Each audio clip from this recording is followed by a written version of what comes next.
day, another day na nandito tayo sa shop. At saka prank natin yung asawa. Kasi may nagbigay sa atin ng bilo-bilo. Ayan. Yan.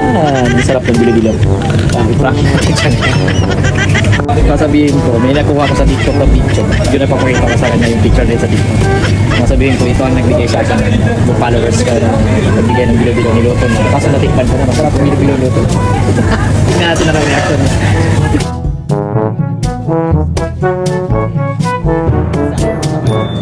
Masarap kasi magluto ng bilo-bilo niya. Kaya tingnan natin kung anong reaction niya. Yan. Tulog pa yun siya, gigisingin natin, ipaprank natin agad. Tara, tawagan natin. Yan, tumawag na siya. Call natin.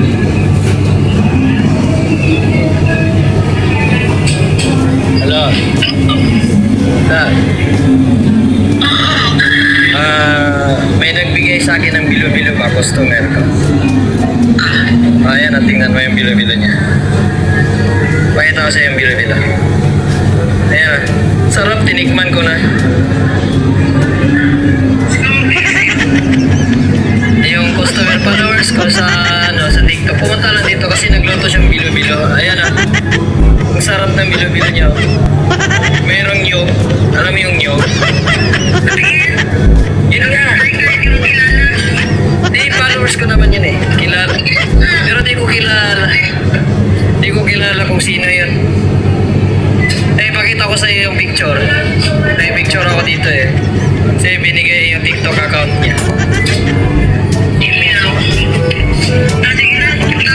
Tingnan mo muna yung bilo-bilo niya. Oh. Tingnan mo. Ayan o. Ay, pakita ko sa iyo yung picture. Send ko sa iyo.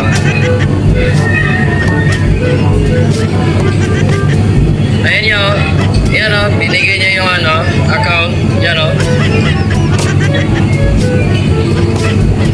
Yan. Yan mo. Kita mo? Ayan natin na wala. Oh. Yan o. Diba? Yun nga. Binigay niya. Tinikman ko na eh. Ayun kasama nila o. Sila. Ay mo ni Parang. Ay mo. Hindi na ito para sa'yo yan. Hindi ako maniwala. Hanggang wala akong nakikita. Para sabihin yan. Ayan na, ayan sila. Diyan na kumain.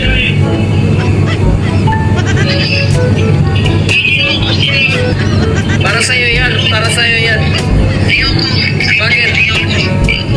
Ayun niya, sabi nga, huwag mo kainin, huwag mo kainin. Kita ko naman siya yung reaction, di ba? Sabi niya na, di ba? Kaya yun, di ba, galit na galit, pinatayin na.